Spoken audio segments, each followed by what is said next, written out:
The email from my coworker Fatima just said, "You have to hear this. Episode 12, skip to 1430. My name is Ann Lynch, and at 29, I learned to expect a certain level of chaos from life, but nothing could have prepared me for the next 20 minutes. I clicked the link, a local podcast called Mind Matters with Enzo Flores, and put on my headphones. The intro music faded, and a slick, confident male voice began. Welcome back, listeners. Today, we're diving deep into a fascinating case study, an anonymous submission from a concerned mother detailing her daughter's rather dramatic coming of age. My stomach dropped. Concerned mother? Anonymous submission? I was in post-production, so I knew how audio worked. The voice of the concerned mother was distorted, but the words, the cadence, it was her, Claire. My own mother? Then Enzo Flores, the podcaster, started recounting a night from my past, a specific, deeply traumatic night that I'd only ever written about in one place, my private journal. He didn't use names, but the details were unmistakable. The old house, the specific argument, the way the rain lashed against the windows. It was my rawest, most vulnerable memory laid bare for public consumption.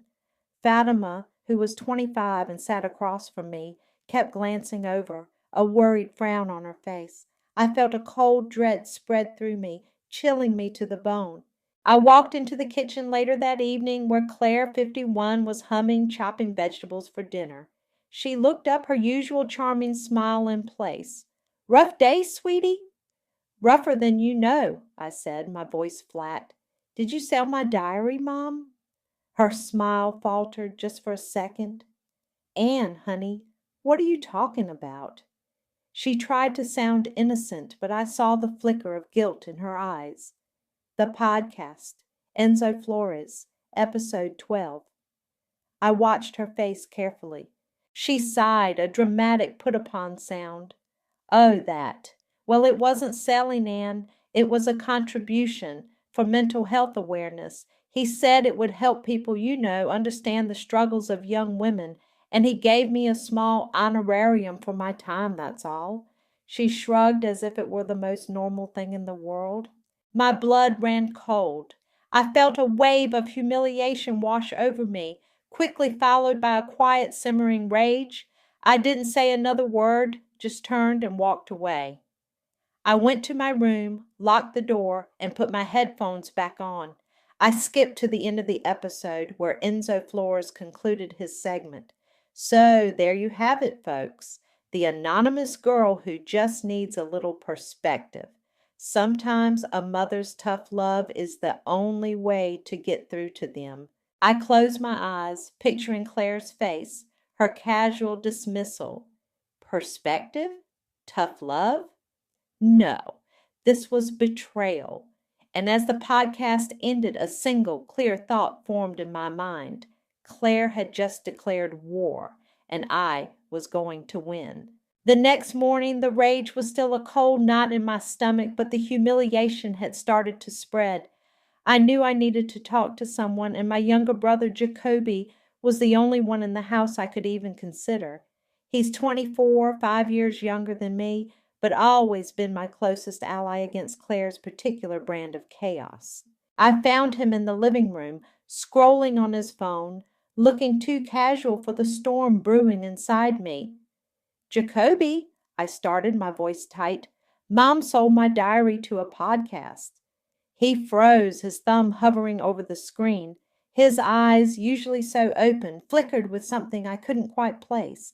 Not surprise, not exactly, more like resignation. "Your diary? Like your actual diary?" "Yes, the one from when I was a teenager. Enzo Flores read parts of it on his podcast. He made fun of me, Jacoby. He called me the anonymous girl who needs perspective." The words tasted bitter. Jacoby put his phone down slowly. He looked at the wall, then back at me. "And I don't know what to say. Mom can be a lot." He wouldn't meet my gaze. Maybe she didn't realize how bad it would be. She probably thought she was helping in her own weird way. Helping? I scoffed. She sold my trauma for an honorarium, Jacoby. She admitted it. He winced. Look, I get it. It's messed up. But you know how she is. Confronting her just makes it worse. It always has. His voice was low, almost a plea. He was hesitant, not wanting to rock the boat, a pattern I knew all too well from our childhood. Old family secrets, unspoken resentments, they all seemed to hover in the air around him. I could see he was conflicted, loyal to me, but terrified of their mother's wrath. Later that day, I called Tricia. She's 31, my best friend since college, and the only person who truly understands the twisted dynamics of my family. I laid it all out, the podcast, Claire's casual admission, Jacoby's reluctance. "Oh, Anne," Tricia said, her voice laced with fury, "that's beyond messed up. That's a violation." She listened patiently, then started brainstorming. "Okay, first, we need to assess the damage. Is this podcast even popular?" The next few days were a blur of work and quiet dread. Fatima kept sending me links to social media posts discussing the episode, and Tricia confirmed the podcast was gaining traction.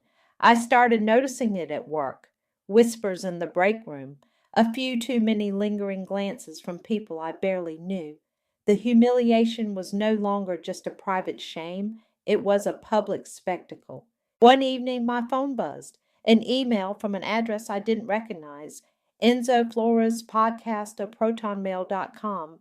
The subject line read, "Regarding your mother." I opened it, my heart hammering. The message was short. "I've been thinking about what happened. There's more to it than you know. Your mother, Claire Lynch, was very specific about what she wanted me to say. I have the receipts."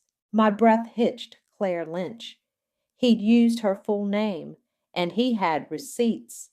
This wasn't just about a diary anymore. This was a whole new level of betrayal. The email from Enzo Flores sat in my inbox like a ticking bomb. I stared at it for a long time, my mind racing. He had receipts. He'd used her full name. This was my chance. I drafted an email back carefully. I didn't reveal my identity, just posed as a concerned listener who had heard the episode and found the mother's actions questionable. I asked for more details, feigning journalistic curiosity. Enzo, it turned out, was eager to talk. He seemed to genuinely believe he was doing a public service, or at least that's how he framed it. Over a series of encrypted emails, he revealed everything. Claire hadn't just sold my diary. She'd provided specific pages, highlighted passages, and even suggested stories about Jacoby and me. He sent me scanned copies of payment receipts, a total of $400, paid in 2 installments.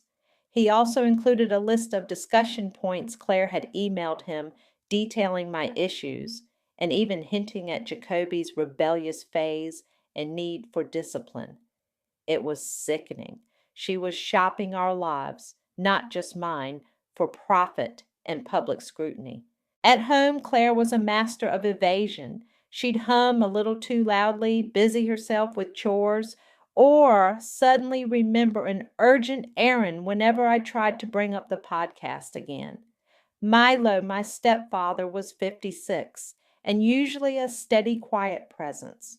He seemed to sense the tension between Claire and me, his brow furrowed with concern, but he was completely in the dark about the specifics. He'd ask if everything was okay, his voice gentle, and I'd just offer a tight smile and say, "Just fine, Milo." I couldn't bring myself to burden him with Claire's latest betrayal. Not yet. He was the one stable point in our house, and I didn't want to shatter his peace before I was ready. As I collected Enzo's emails, the payment receipts, and the discussion points, a cold, calculated plan began to form. This wasn't just about humiliation anymore. It was about public accountability. I started gathering old family photos, scanning them into my computer. I found an old audio recorder and practiced capturing snippets of Claire's voice. I knew exactly where and when I would make her pay Thanksgiving dinner. The whole family would be there, a captive audience, maximum impact. One evening, while rummaging through some old boxes in the attic, looking for more photos, my hand brushed against a small, worn envelope tucked inside an old photo album. It was addressed to me in my late father's familiar, slightly shaky handwriting. He'd passed away when I was 12, and I hadn't seen his handwriting in years. My heart ached as I pulled out the single folded sheet of paper. It was dated a few months before he died. "My dearest Anne," it began, "I know things are hard with your mother sometimes. She means well in her own way, but she has a way of seeing the world that isn't always kind to others' privacy. Be careful, my love. Always trust your own instincts and guard your heart. Not everyone sees the world through your eyes, and some will use what they know against you, especially your mother." I stared at the words, a chill running down my spine. My father from beyond the grave had warned me. He knew. He had seen it even back then. And now his words felt like a prophecy, a chilling confirmation of Claire's true nature. The old letter from my father solidified my resolve. Thanksgiving was less than 2 weeks away, and I had a lot to prepare. My tribute, as I grimly called it, was taking shape in my mind. A video montage, a public reckoning. I knew I couldn't do it alone. My first call was to Tricia. She'd been my rock. "I'm doing it," I told her, my voice low and steady. "Thanksgiving. I need your help with the tech side, making sure the audio is perfect, the video plays without a hitch." "And are you sure?" she asked, but there was no judgment in her voice, only concern. "This is big." "I'm sure," I said. "She needs to face this. Everyone needs to know." Tricia, ever loyal, agreed without hesitation. She was a whiz with presentations and knew her way around audio-visual equipment. Next, I approached Fatima at work. She'd been the one to send me the podcast link in the first place, and she'd seen my raw reaction. "Fatima, I need a huge favor," I began, and then I told her everything, showing her the email exchanges with Enzo, the receipts, the discussion points. Her eyes widened with disgust. "Oh my God, Anne, your mom is— wow," she breathed. "What do you need?" I explained the plan for Thanksgiving, and she immediately offered to help with the technical aspects, specifically with some audio editing to layer the podcast snippets over the family photos. She was genuinely appalled by Claire's actions and eager to help me expose them. Jacoby had been quiet, observing me over the past week. He noticed the way I avoided Claire, the way my jaw was always a little too tight. One evening he cornered me in the hallway. "And what's going on? You're different. You're cold." The dam broke. The carefully constructed wall around my emotions crumbled.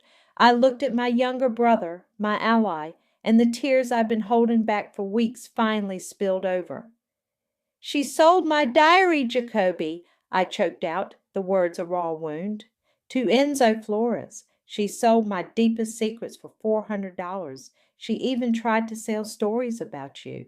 His face went pale. The hesitation I'd seen before vanished, replaced by a deep, quiet anger. "She did what?" he whispered, his voice laced with disbelief. "She tried to— about me?" I nodded, pulling out the printout of Claire's discussion points. He read it, his eyes scanning the lines, and his jaw tightened. That's insane. I knew she was bad, but not that bad. His loyalty to me, though conflicted, was clearly stronger than his fear of Claire's reaction. "What are you going to do?" "I'm going to tell everyone," I said, my voice firm despite the lingering tears. "At Thanksgiving." Jacoby looked at me, a flicker of something like admiration in his eyes. "Okay," he said, surprising me. "What do you need?" He didn't ask me to back down. He asked how he could help. Over the next few days, he became my stealthy accomplice. He found a spare set of house keys for me, claiming he'd had them for ages. He also helped me scout the best place to set up the projector and screen, subtly moving furniture around, ensuring I'd have a clear shot at the dining room wall. He even made sure the Wi-Fi would be strong enough under the guise of wanting to stream a football game. He was in. A few days before Thanksgiving, Tricia called, sounding thoughtful. "Hey, Ann, something just clicked. Years ago, maybe when we were in college, I remember Claire snooping through your room. You were out, and I walked in on her going through your desk drawers. She just laughed it off, said she was tidying up. I didn't think much of it then, but your diary was in one of those drawers, wasn't it?" My blood ran cold. "Yes," I said, a new wave of realization washing over me. It was. This wasn't a one-off. This was a pattern. Thanksgiving Day dawned, crisp and cold, but the air inside our house was thick with an unspoken tension. Claire, 51, moved about the kitchen, a whirlwind of practice cheer, directing Milo, 56, as he basted the turkey. Milo, ever patient, just nodded and followed her instructions, occasionally glancing at me with a faint, worried frown. He still didn't know the specifics of what was coming, but he definitely felt the shift in the atmosphere.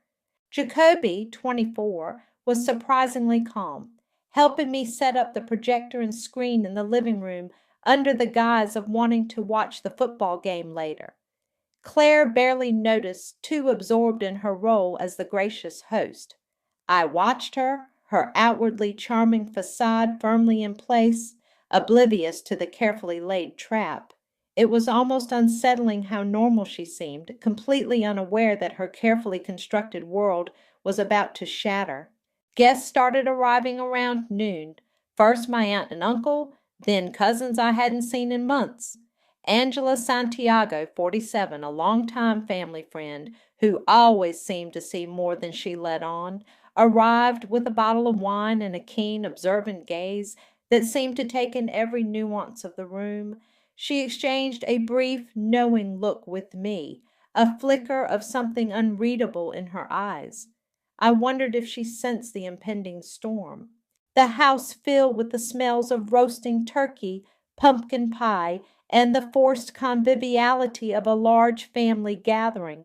Claire was in her element, flitting between conversations, laughing a little too loudly, playing the perfect matriarch.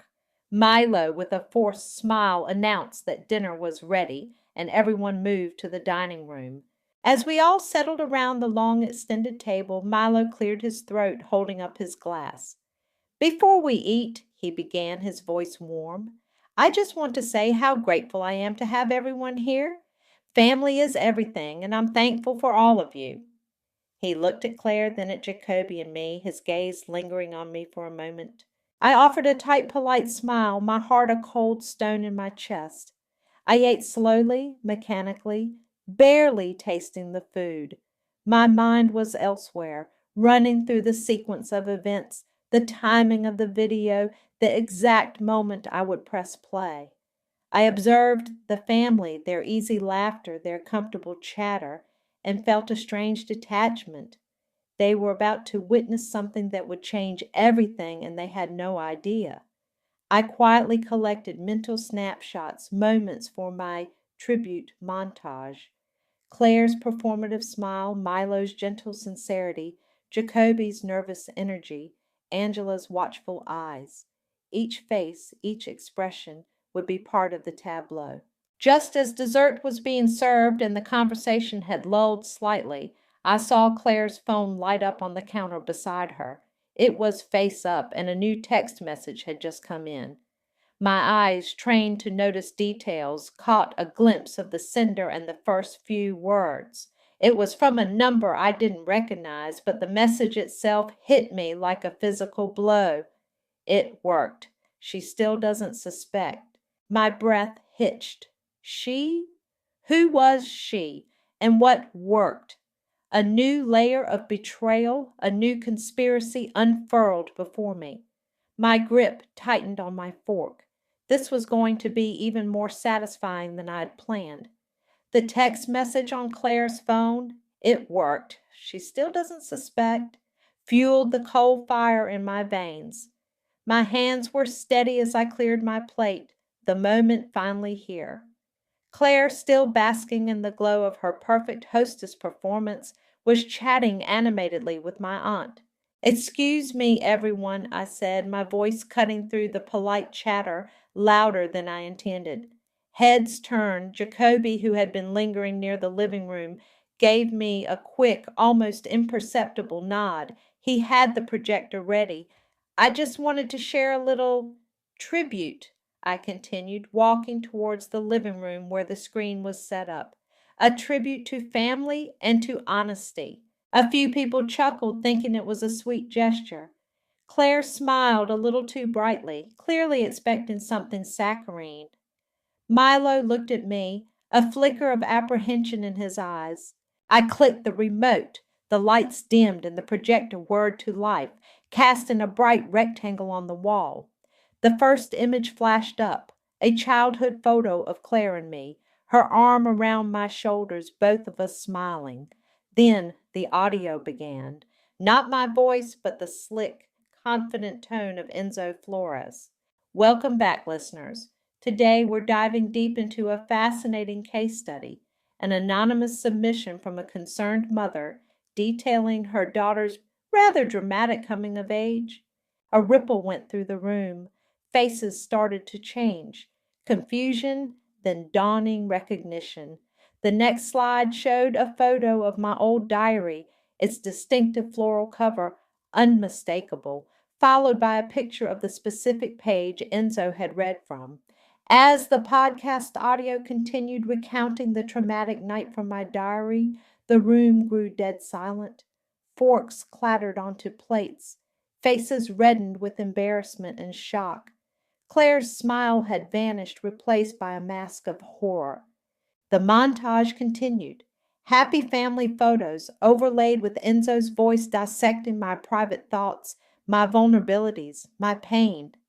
He played snippets of Claire's distorted voice, talking about my issues, her concerns, her tough love. Then the scanned receipts flashed on screen, the $400 paid to Claire Lynch. The final image was stark, a black screen with white text. My statement simple and devastating. She chose $400 over her daughter's trust. The projector clicked off, plunging the room into a stunned silence. You could hear a pin drop. The only sound was the faint hum of the refrigerator. Milo, his face ashen, whispered, "Claire." His voice was barely audible, laced with shock and disbelief. Claire, her face contorted with fury and humiliation, pushed back her chair with a screech. "Anne, what have you done?" She scrambled to her feet, clearly intending to storm out to escape the public humiliation. "Oh, and Mom?" I said, my voice cool, betraying none of the tremor in my hands. I held up a small silver key. "I changed the locks this morning. You're not going anywhere until we talk." Claire froze, her hand on the doorknob, her face a mask of disbelief and rage. You wouldn't," she shrieked, but the click of the new lock confirmed my words. The room erupted. Jacoby, who had been standing silently beside me, stepped forward, his face grim. "Mom, how could you?" he demanded, his voice trembling with a mix of anger and hurt. "My own stories? You tried to sell stories about me?" Guests started murmuring, some openly glaring at Claire, others looking away in discomfort. My aunt, usually so placid, stood up, her face flushed. "Claire, what is this? Anne's private diary? For money?" Claire spun around, her eyes wild. "It's a lie. She's making it up. Anne is always so dramatic, always trying to make me look bad." She pointed a trembling finger at me. "This is just another one of her stunts." "A stunt?" Angela Santiago, the family friend, spoke up, her voice surprisingly firm. She looked directly at Claire. "Claire, we all heard it. And those receipts. This isn't the first time you've overstepped, is it? Remember when you told everyone about David's financial troubles? Or when you accidentally let slip about Sarah's engagement being called off?" Her voice was quiet, but it cut through Claire's bluster. "This is a pattern, Claire, and this time you've gone too far." Milo, who had been sitting in stunned silence, finally pushed himself up from the table. His eyes, usually so kind, were filled with a profound disappointment as he looked at Claire.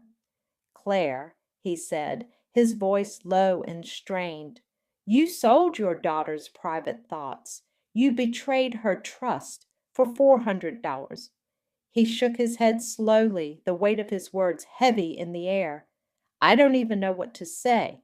The chaos was overwhelming. Claire tried to defend herself, to spin a narrative of victimhood, but she was shouted down by the collective outrage. The room, once filled with forced cheer, was now a battleground of accusations and raw emotion. I stood there watching it all unfold, a strange mix of liberation and hollowness washing over me. The revenge was sweet, cathartic, but it also felt like a gaping wound had been torn open in the fabric of my family. Tricia and Fatima, who had arrived earlier and were discreetly observing from the living room, came forward. Tricia putting a comforting hand on my arm, Fatima offering a small supportive nod. Their presence was a quiet anchor in the storm. Just then my phone buzzed in my pocket, a text message. It was from Enzo Flores. My heart pounded as I opened it. "Just saw your post," the message read, referring to a private link I'd sent him earlier showing the video. "Unbelievable. Thought you should know your mom also tried to sell me stories about Milo, said he was too soft and needed a public wake-up call about his spending habits. I declined. Some lines even I won't cross." My blood ran cold. Milo. She had tried to sell stories about Milo, too. The man who had always been her quiet, unwavering support. The man who had just expressed his profound disappointment in her. The text message confirmed that it worked. She still doesn't suspect message I'd seen earlier. Claire hadn't just betrayed me. She was systematically undermining everyone around her for profit, for control. The depth of her manipulation was truly staggering. The aftermath of Thanksgiving dinner was a fractured landscape. Guests, visibly uncomfortable, made their excuses and left early, their goodbyes strained. Claire, ostracized and fuming, retreated to her room, the new locks on the front door a constant physical reminder of her confinement. The air was thick with the scent of betrayal and broken trust. Milo, his face etched with pain, spent the rest of the evening in the living room, staring blankly at the wall. I heard him on the phone later, his voice low, talking to someone about space and reconsidering things. The marriage, once a quiet anchor, was clearly on the brink. He didn't confront Claire again that night, but his silence was louder than any shouting. Jacoby, however, stayed by my side. He helped me clean up, his movements deliberate. "I can't believe her," he kept repeating, shaking his head. "About you, about me, about Milo." He had seen the Enzo text I'd received, and the revelation about Milo seemed to solidify his stance. His loyalty, once conflicted, was now firmly with me. He didn't try to mediate, didn't try to smooth things over. He just offered quiet support, a silent vow that he was done with Claire's manipulations. The vengeance was satisfying, undeniably so. Watching Claire's carefully constructed facade crumble, seeing her face the public humiliation she deserved, it was cathartic. But it was also bittersweet. The trust was shattered beyond repair. The family, already dysfunctional, had fractured irreparably. There was no going back to the uneasy peace we had before. A few days later, I packed my bags. I couldn't stay in that house, not anymore. The air was too heavy with ghosts of betrayal. Milo, looking weary but resolute, helped me load my boxes into my car. He didn't ask me to stay. "You deserve peace, Anne," he said, his voice gentle. Go find it." He gave me a hug, a rare, comforting gesture. I found a small apartment across town, a place of my own, free from the constant shadow of Claire's manipulation. It was a new chapter, one I was ready to embrace, even if the cost of justice had been high. The silence in my new apartment was a welcome change, a space where I could finally breathe. The next morning, I sat down at my laptop. I knew the story wasn't just mine anymore. It was a warning, a testament.